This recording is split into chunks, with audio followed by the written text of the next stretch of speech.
Ok. Ah, je suis déjà au max en fait. Donc, nouvelle journée, nouvel objectif. On est le week-end et on va aller dans un parc national pour un peu plus être au contact de la nature. Donc là, on est en train de s'équiper. On a pris pas mal de stuff et on a 1 heure de route avant d'arriver sur place. On va passer vite fait au 7-Eleven pour prendre quelques vivres. Et ensuite, c'est parti.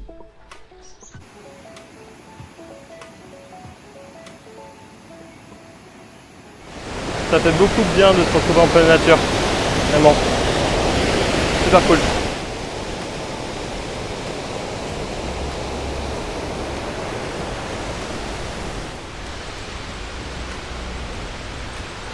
Bon là on s'est arrêté dans la ville où il y a notre camping et on a acheté à manger dans un resto. Parce qu'on a faim, il est déjà... Quelle heure il est? 16h. Ah, il est 16h. C'est la régalade. C'est le moment où personne ne parle et mange. Ça fait 3 jours qu'on n'a pas mangé. Je crois pas. Non. On a fini de manger et on va aller faire un petit peu de rando. Donc là, on a trouvé un petit logement sympa qu'on a pris du coup avec Léo et Agathe. Coucou. Et on s'est trouvé 2 lits doubles pour 500 bahts. Ça fait à peu près 15 €. Hein. Ah mais regardez dehors. Il y a plein de champs de fleurs. Enfin c'est pas des champs, c'est des... Comment on appelle ça déjà? Des serres. Des espèces de mini serres de fleurs. Et là on a vu sur toute la vallée, donc c'est assez sympa. Là on est en train de goûter des vins. Un pack de canettes de bière. Et on a goûté je pense 3 ou 4 vins dans 2 spots différents là. On n'a toujours pas acheté, on a des putains de rats. On est en fait en plein dans la forêt, on devait aller voir des cascades mais là le chemin est barré avec un cadenas. Et j'ai vu un truc bouger là-bas donc soit c'est un humain caché, soit on sait très bien ce que c'est un félin des arbres. Un tigre des arbres, pardon. On verra un commentaire. Toi tu casses les couilles. Comment tu parles à ton père? Je sais pas comment je parle. Et 300 mètres plus loin, il y avait une maison avec une cheminée et un gars qui nous accueillait dessus. Et là, il y a un putain de point de vue. Ça rend pas aussi bien la caméra, mais c'est incroyable.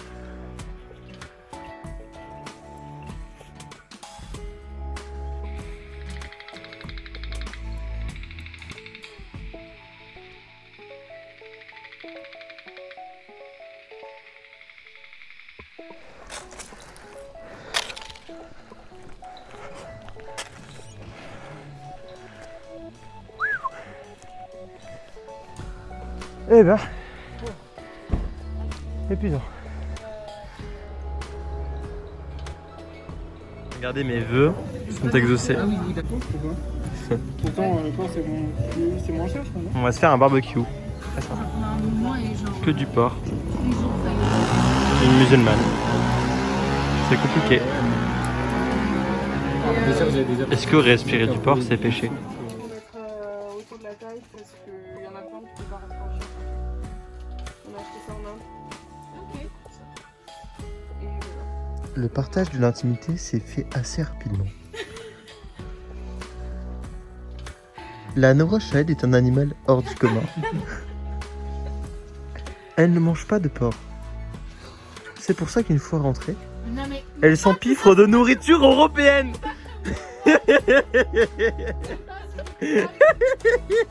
Réveil express ce matin, on se croit vraiment dans un chalet finalement.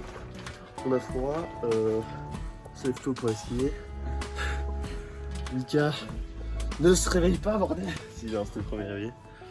Regardez ma gueule, regardez ma gueule. Un petite douche rapide, des cernes de la taille d'un hamac. Et puis c'est parti quoi. On passe dans 5 minutes là. Ça caille dehors. Et on va lutter avec une chemise et un t-shirt. À 70 km/h. Yes. Là, il est 6h du mat, c'est bon, on est prêt à partir. Et là, on va voir le lever du sol. Petit souci sur le terrain, on n'a plus d'essence. Du coup, là, on est en train de transvaser avec un tuyau de l'essence d'une moto par une bouteille. Et voilà comment on fait un plein en galère. Il a fait une toute petite aspiration, je pense. Ouais, bah ouais, c'est parfait. Ça part sur une rando nocturne, clairement. Je suis frigorifié. Donc là, on vient d'arriver au Sunrise Point. Alors, c'est pas du tout ça, mais bien mérité.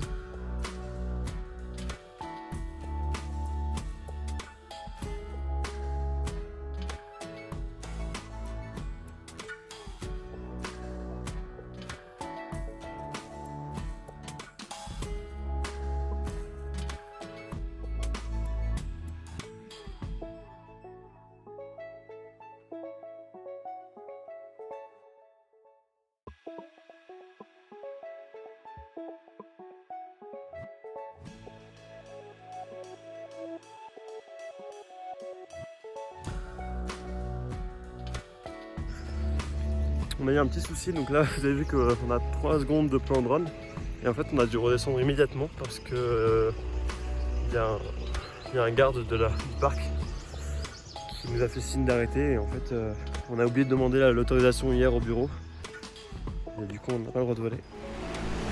Donc là on se rend au monument du roi et de la reine, au sommet du parc national d'Ointanen. Je vous montre ça directement. Ça ressemble à ça.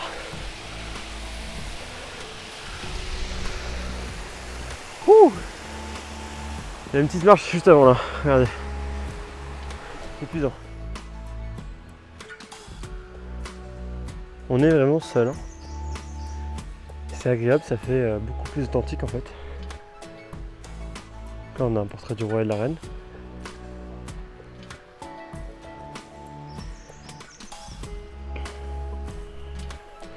Là on a des jardins qui sont vraiment splendides.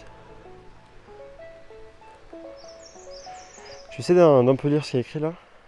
Bienvenue avec moi dans le jardin d'Éden. C'est magnifique. En fait le truc c'est qu'on est vraiment dans le jardin d'Éden dans le sens où on est au sommet, on est au-dessus des nuages.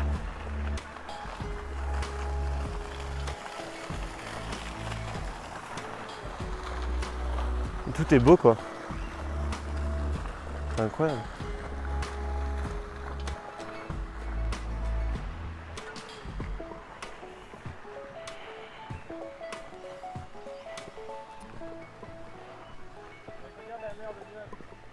Ah, c'est magnifique hein. On en prend plein les mirettes dans ce voyage. Donc qu'est-ce qui se passe là? On a vu des pièces au fond de l'eau, donc on pense que ça porte bonheur. Et là Léo il va lâcher toute sa moula.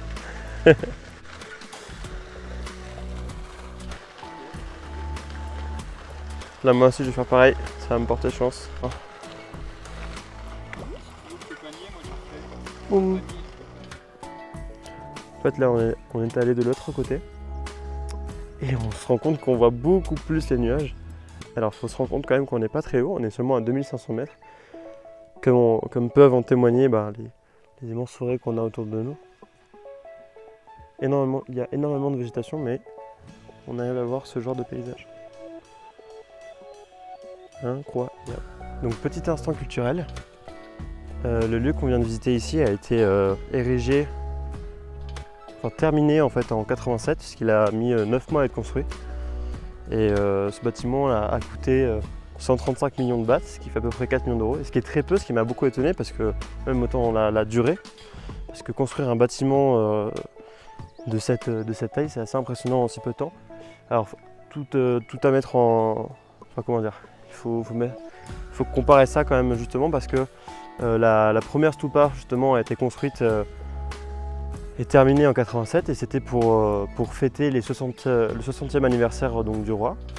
Et pour symboliser les 60 ans, en fait, la stupa qui est juste ici mesure 60 mètres de haut, et en fait 5 ans plus tard, donc en 92, a été érigée la seconde stupa qui elle a été construite en l'honneur du 60e anniversaire, mais de la reine cette fois-ci. Et du coup elle n'a pas été érigée à 60 mètres mais à 55 mètres pour signifier en fait les 5 ans d'écart entre les deux mariés. Et Et là, on a terminé un peu de visiter, donc on va partir, on va aller vers d'autres lieux, mais je vous laisse sur ce magnifique paysage. Vraiment entre forêt et ciel. Et c'est vraiment notable, c'est ce qu'on disait à l'instant avec Mika, mais ce qui est trop cool, c'est qu'on peut enfin voir le ciel en Thaïlande. Là, on n'a vraiment aucune pollution à cette hauteur. Donc c'est vraiment agréable, quoi. Je n'ai pas trouvé d'équivalent pour le mot Stupa. Mais du coup, hein, c'est ce bâtiment en forme pyramidale conique qui était donc érigé pour fêter les anniversaires des rois et reines. C'est le moment où on dit adieu à nos amis français, Léo et Agathe, qu'on a rencontrés par hasard et avec qui on a passé le week-end. Meilleur week-end de votre vie. Meilleur week-end depuis. En vrai, c'était super chouette. Je vous dis, hein, de rencontrer des personnes de notre âge et qui parlent notre langue, ça fait longtemps qu'on n'avait pas eu ça, quoi. On se Ouais, reverra c'est là. Bah, en France, peut-être. En Même France, avant. peut-être. Exactement comment. Pendant le Ah voyage, au Bah oui. Cambodge. Au Cambodge, au On va au Vietnam. Cambodge après. Ah putain, bah écoute, en vrai, on suivra vos aventures sur vos réseaux et je pense que si jamais on n'est pas loin, ouais, de ouf. Moi, ça me redit de Ouais, ouf. c'est bon, merci. Ça roule. Bon bah Bisous, bye bisous. bye la vidéo de Victor. Donc là, on est parti pour faire une randonnée. Et en fait, on est obligé de prendre un guide local. Alors, l'explication, c'est parce que c'est une zone protégée. Mais je sais pas trop ce que j'en pense, quoi. Si c'est un peu juste pour faire payer les touristes.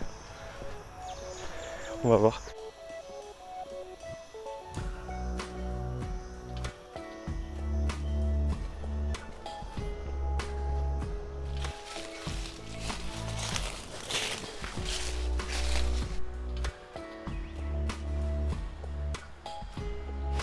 Une autre vision de la cascade. Donc qui descend encore pas mal, hein. Là on est arrivé en bas.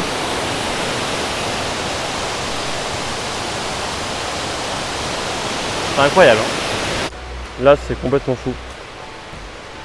Vraiment c'est tellement beau en vrai. Regardez la taille, je vais zoomer. Regardez la taille des lianes. Ça c'est pas des troncs d'arbres ou quoi que ce soit, hein, c'est des lianes qui sont suspendues sur la rivière entre deux arbres de part et l'autre de la rive. Magnifique. Vraiment, de tous les côtés, on est subjugué par les lumières qui pénètrent dans la forêt, alors que le sol est relativement très ombragé en fait. Très peu de lumière arrive au sol parce qu'il y a tellement de végétation. Petite astuce pour ceux qui ne savent pas, en fait dans la jungle, enfin dans toutes les forêts en fait, même en Europe, hein, la mousse pousse du côté nord. Donc là on peut voir qu'elle est plus exposée au soleil que ce que l'était, mais en moyenne, elle est quand même beaucoup moins exposée de ce côté et du coup la mousse y pousse plus facilement. Et je viens de vérifier sur la boussole, le nord est bien ici. Bah. Vu comme ça là. Si elle a un mot à dire peut-être. Franchement, c'est très relaxant, très reposant. On est que tous les trois, donc c'est cool. Tu vas à Keki comme ça là. Tu vas à Keki comme ça. Ça, je vais avec Ramaza.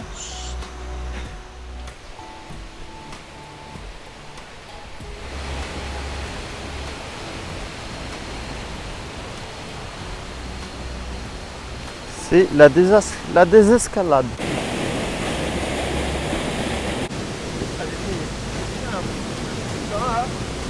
Elle était fraîche, ça était à 15 degrés. C'est rafraîchissant. Très cool. Très cool parce que pendant que vous traversez en fait, vous pouvez voir ça.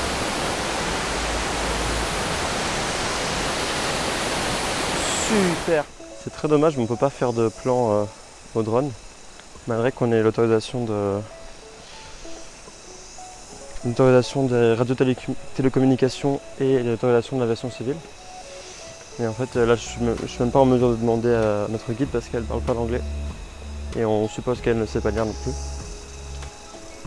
Et en gros dans cette partie du parc pour avoir une autorisation il faut demander une autorisation à Bangkok, donc c'est très compliqué de filmer au drone ici.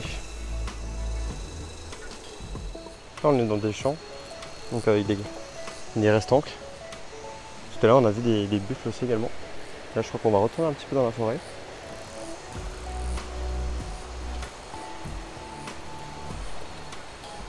Alors pour faire quelques états de culture encore, il faut savoir que la forêt là qu'on vient de traverser, elle a été replantée en fait par le roi, qui en a donné l'ordre en 1982 pour remplacer les cultures d'opium qu'il y avait à l'époque et qui étaient en fait qui n'étaient pas éthiques parce que c'était de la monoculture partout ici. Puis l'opium a disparu des consommations depuis. Et donc il y a aussi des champs de culture donc, pour le riz. Et là je viens de lire en fait, je fais attention parce que je marche sur un pont de bambou. Du coup ce que je viens de dire c'est qu'il y a aussi beaucoup de bénédictions en rapport à la religion de l'hindouisme ici. Beaucoup de bénédictions dans la plantation du riz, que ce soit avant, pendant et à la récolte, il y a beaucoup de bénédictions. Voilà.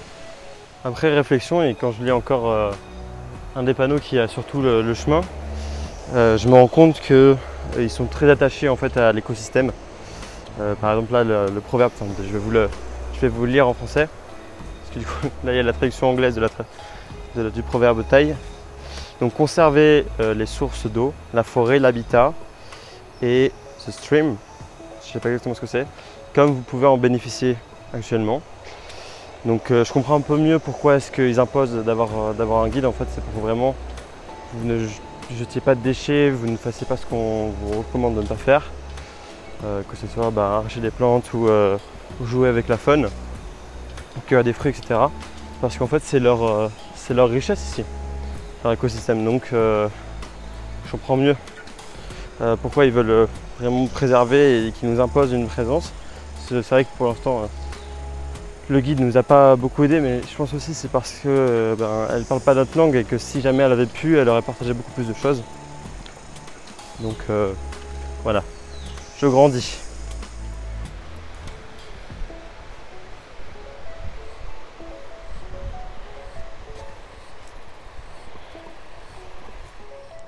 Donc encore une news. En 1974, donc avant la reforestation de la première partie qu'on a vue, le roi était passé en fait dans le parc national,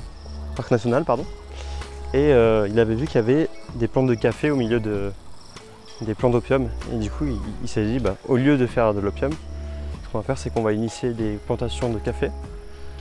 Comme ça, on peut relancer l'économie, et c'est ce qui s'est passé. Et ça a même en fait outrepassé ses espérances, puisqu'il y a eu plus de revenus avec le café qu'avec l'opium. Je vous ai pas montré l'observatoire, mais on vient d'y aller et c'était minuscule vraiment. C'est le seul observatoire je pense en Thaïlande parce qu'on est au plus haut sommet.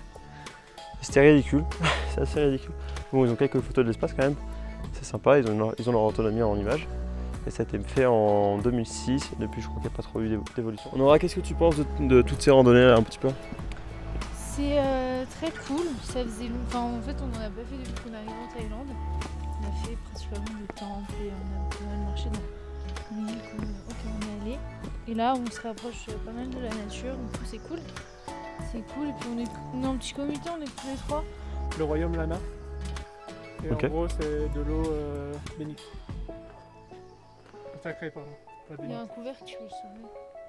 L'eau sacrée est juste là, dans ce puits je pense. Il faut pas la boire, sinon on devient Dieu. Du coup cet endroit il est super parce qu'il y a plein de pancartes en fait où ils expliquent que la faune et la flore. Et avec une illustration parfaite devant vous, parce que il y a les arbres en question. Et on est sur des chemins sur pilotis en fait. C'est très joli. Alors, chiffres, il y a 500, à peu près 500 espèces d'oiseaux ici, juste dans le parc, sur les 1070 qui existent en toute la Thaïlande, donc c'est énorme. La moitié de la biodiversité en termes d'oiseaux est concentrée dans ce parc naturel. Et je me suis dit, mais 1000 espèces d'oiseaux, c'est pas énorme. Enfin, moi je trouve ça pas énorme, sachant que y a des dizaines de milliers, enfin sûrement beaucoup plus en fait que ça, d'espèces d'animaux dans le monde, et encore plus quand ça concerne la flore. Et en fait, en France, on n'a pas beaucoup d'espèces d'oiseaux. J'ai regardé, il y a seulement 560 espèces d'oiseaux environ. Alors j'imagine que ce chiffre n'est pas forcément à jour, mais ça donne un ordre de grandeur. Et ce seulement, par contre, en France métropolitaine. mais ça reste quand même 2 fois moins que sur le territoire thaïlandais. Ce qui n'est pas si étonnant parce qu'on est quand même dans des régions tropicales. Mais moi je trouve ça très peu. Et quand on se rend compte qu'on a perdu plus de 95% de la biodiversité dans la dernière décennie, bah, ça me rend un peu triste parce que je me dis qu'on ne pourra jamais voir des espèces qui sont sûrement merveilleuses, quoi.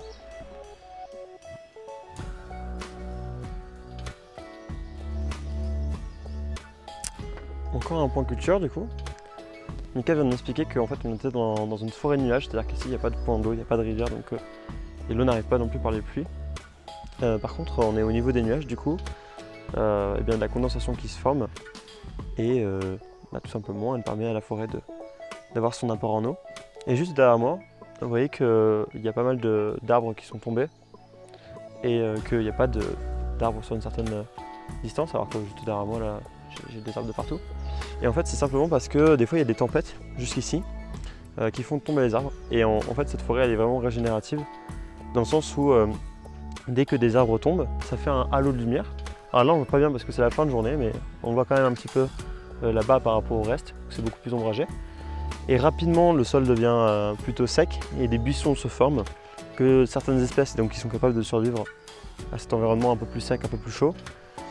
Et une fois que ces buissons se sont installés, donc là ils se sont déjà installés, en fait il va y avoir assez de moisissure et assez d'ombre pour que de nouvelles espèces, donc les arbres en l'occurrence, puissent croître et reformer la forêt telle qu'elle était auparavant. Donc voilà, c'est incroyable de voir que la forêt est aussi résiliente. Ça fait toujours penser que la nature est vraiment au-dessus de tout. Il y a quelques-uns d'entre vous qui m'ont dit qu'ils aimaient plutôt bien le format culturel en fait, que par exemple la dernière vidéo était intéressante, celle avec Mathilde par rapport à la culture que ça apportait. Et j'espère que ce que j'ai essayé de faire encore dans cette vidéo sur la forêt vous a plu, et puis je vais continuer dans ce sens parce que je pense que c'est bien pour vous et pour moi. Et voilà, hein, tout simplement. Si tu veux rater aucune de mes aventures en Thaïlande, au Cambodge, au Vietnam ou aux Philippines, alors je te conseille de t'abonner. Comme ça, tu auras une petite miniature dans ton fil. Les rats vont rentrer, donc là on vient de refaire de l'essence et puis on a 1h30 de route devant nous. Donc full autoroute, on va tracer. Donc conclusion du trop, il est un petit peu tard là, on a fini par rentrer. Je suis un petit peu claqué, donc je vais passer une bonne nuit je pense, mais pour conclure je dirais que j'ai adoré ce week-end et que j'ai très hâte d'en refaire un peu de nature. On se retrouve dans un nouveau vlog.